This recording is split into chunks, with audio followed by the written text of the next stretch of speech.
Hello dear students, कैसे हैं आप सब। आई होप आप सब अच्छे होंगे, आपकी फैमिली में भी सब लोग अच्छे होंगे। मोस्ट इंपॉर्टेंट आज का वीडियो होने वाला है बिकॉज आज हम बात करने वाले हैं areas of requirement for D pharmacy. मतलब डी फार्मा करने के बाद आपको कहाँ कहाँ पे जॉब मिल सकती है। तो अब वो बहुत सारे सेक्टर्स होते हैं, उन्हीं के ऊपर बात करेंगे। मैं आपको क्लियरली बता दूंगी कि इन सेक्टर्स में आप आफ्टर डी फार्मेसी जॉब कर सकते हैं। सैलरी के क्या रिक्वायरमेंट्स होते हैं, सैलरी का क्या क्राइटेरिया होता है, वो हम अपनी नेक्स्ट वीडियो में डिस्कस कर लेंगे। ठीक है, चलिए सो स्टार्ट करते हैं। सबसे पहले देख लेते हैं कि कहाँ कहाँ पे आप जॉब कर सकते हो। सैलरी में आपको जितना हो सकेगा वो अभी इसी पर्टिकुलर वीडियो में एक्सप्लोर कर दूंगी। ठीक है, तो पहला है यहाँ पे गवर्नमेंट हॉस्पिटल्स।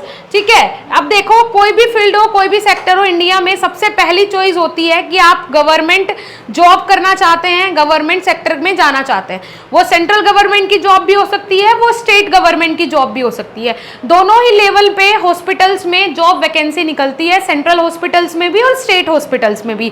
अब मैं ये सेंट्रल हॉस्पिटल और स्टेट हॉस्पिटल्स क्या होते हैं मैं आपको क्लियर कर देती हूँ। देखो क्या होता है बेटा, जैसे कि आपके यूनिवर्सिटीज होते हैं, कुछ स्टेट लेवल के होते हैं, है ना, स्टेट लेवल के होते हैं, और कुछ आपके सेंट्रल लेवल के होते हैं कि नहीं होते हैं। ठीक है, अब जो ये स्टेट लेवल के होते हैं कहने को ये भी गवर्नमेंट है, और जो सेंट्रल होते हैं कहने को ये भी गवर्नमेंट है। दोनों की फीस में, दोनों के फीस क्राइटेरिया में, या फिर दोनों के प्लेसमेंट में, दोनों के जॉब्स में बहुत ज्यादा डिफरेंस होता है। वैसे ही स्टेट लेवल के हॉस्पिटल्स अलग होते हैं, सेंट्रल लेवल के हॉस्पिटल्स अलग होते हैं।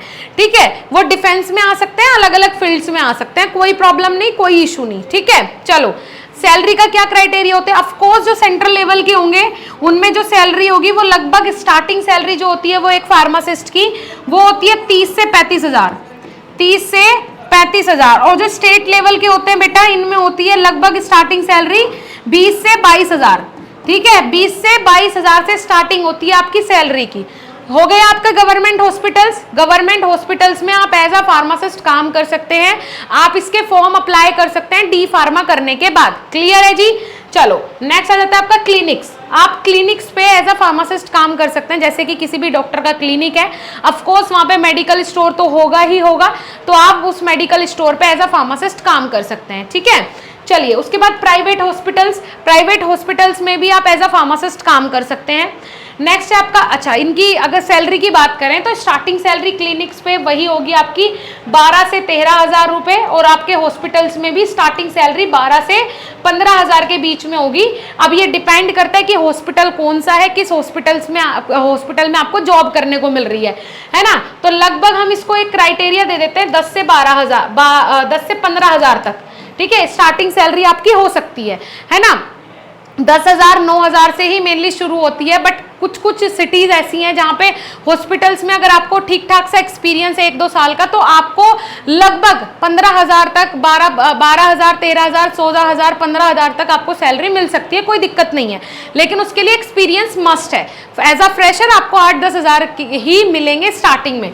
नेक्स्ट है आपका कम्युनिटी हेल्थ सेंटर्स। अब ये कम्युनिटी हेल्थ सेंटर्स क्या होते हैं, ये ऐसे हेल्थ सेंटर होते हैं जो कि कम्युनिटी के लिए बने हुए होते हैं कि भाई अगर आपको कोई प्रॉब्लम हो रही है तो आप वहां पे आ सकते हो, आप अपना इलाज करवा सकते हो। अलग अलग जगह पर ये हेल्थ सेंटर्स बने रहते हैं, तो यहाँ पे भी एज अ फार्मासिस्ट आप काम कर सकते हो। ठीक है जी।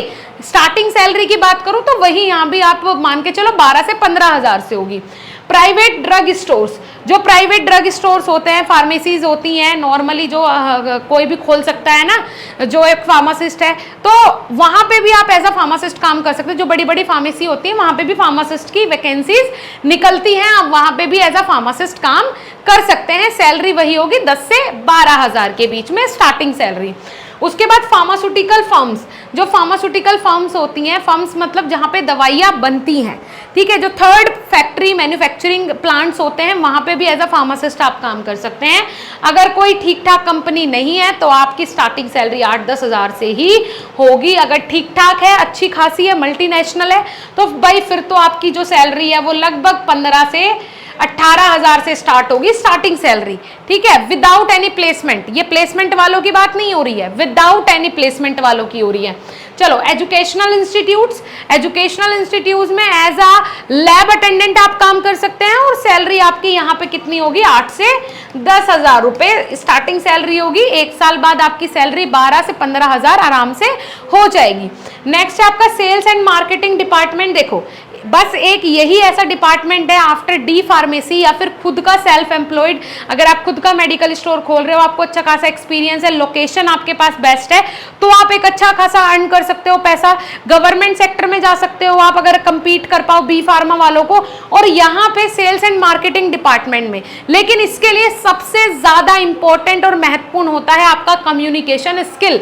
अगर आपको कम्युनिकेशन बेस्ट आता है तो आपको टारगेट्स देती है कंपनी, आप वो टारगेट्स कंप्लीट करो और आपकी सैलरी बहुत जल्दी बढ़ती है। 1 महीने 2 महीने, मतलब कंपनी को लगना चाहिए कि हाँ आप उसके काम के बंदे हो। क्योंकि फार्मास्यूटिकल कंपनीज किस पे चलती हैं, या कोई भी कंपनी किस पे चलती है, मार्केटिंग पे। अगर उसकी मार्केटिंग करने वाला बंदा बेस्ट है तो वो उसको सैलरी क्यों नहीं देगा, वो तो उसको ऑफकोर्स सैलरी देगा। और एक यही ऐसा फील्ड है जिसमें आपको एक्स्ट्रा नॉलेज की जरूरत नहीं होगी कि आप एक पढ़ाकू बच्चे हो तभी आप ये काम कर पाओगे, नहीं।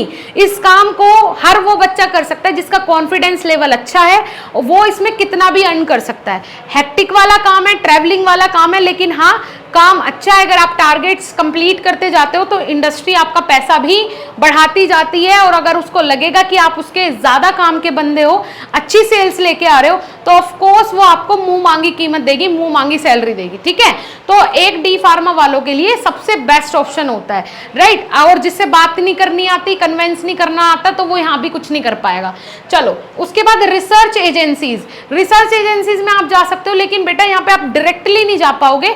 इसके लिए एक्सपीरियंस मस्ट है, कम से कम 4-5 साल का आपको बढ़िया वाला एक्सपीरियंस होना चाहिए, तब आप यहाँ जाओगे। लगभग आपकी सैलरी जो है, स्टार्टिंग सैलरी यहाँ पे आपकी 35 से 40,000 रहेगी, ठीक है। चलो नेक्स्ट है आपका food and drug administration. Food and drug administration में भी आप काम कर सकते हो, वहां पे भी काफी सारी वैकेंसीज फार्मासिस्ट की निकलती है। लगभग सैलरी 10 से 15,000 के बीच में ही होगी स्टार्टिंग सैलरी। उसके बाद रिसर्च लैब्स में भी आप एज अ स्टार्टिंग में असिस्टेंट काम कर सकते हैं। धीरे धीरे अगर आपका इंटरेस्ट बिल्ड हो रहा है या फिर आप में कोई ऐसी इनोवेशन है तो आप वहां पे भी एज अ साइंटिस्ट सेलेक्ट हो सकते हो, आपका सिलेक्शन हो सकता है। कोई प्रॉब्लम, कोई इशू वाली बात नहीं है, ठीक है जी। चलिए, मेरे हिसाब से बहुत सारे फील्ड्स मैंने आपको बता दिए। कुछ फील्ड्स ऐसे होंगे जो कि आप जानते होंगे बेहतर तरीके से, कुछ ऐसे होंगे जो नहीं जानते होंगे, ठीक है।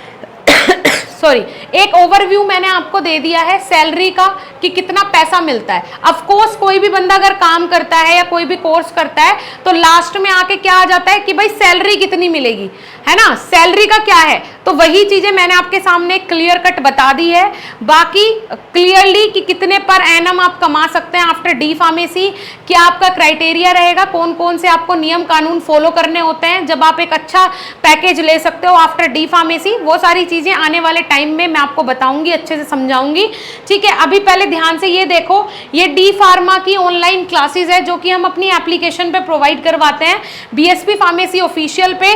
अब देखो हम अपने कोर्सेज के अंदर आपको बेटा डेली बेसिस पे live classes, recorded lectures, home delivery notes की facility, model papers, important question, ये सारी चीजें प्रोवाइड करवाते हैं विद सेल्फ गाइडेंस। बहुत ही बेहतर तरीके से हमारी एप्लीकेशन पे हमारे टीचर्स आपको पढ़ाते हैं। बी फार्म की ऑलरेडी लाइव क्लासेस चल रही है पिछले 1 साल से, और हमारे कोर्सेज ऐसे हैं कि हम डेली लाइव क्लासेस प्रोवाइड करवाते हैं। ऐसा नहीं कि सिर्फ एग्जाम टाइम पे आपको लाइव क्लास मिलेगी, नहीं, डेली बेसिस पे आपको लाइव क्लासेस मिलेगी हर एक सब्जेक्ट की, ठीक है। तो आप जाओ, विजिट करो। अगर कोई डाउट या कोई क्वेश्चन होता है आपका तो आप इस वाले नंबर पे हमें कॉल करके भी पता कर सकते हो। इस वाले नंबर पे कॉल करके जानकारी ले सकते हो कि कोर्सेज के अंदर आपको क्या क्या मिलेगा। बी फार्म और डी फार्म दोनों के ही ऑनलाइन कोर्सेज हमारे पास अवेलेबल है। जाओ एक बार विजिट कर लो। कोई प्रॉब्लम, कोई डाउट, कोई क्वेश्चन होता है तो आप डायरेक्टली कॉल कर लीजिएगा, ठीक है बच्चों, ठीक है। Thank you.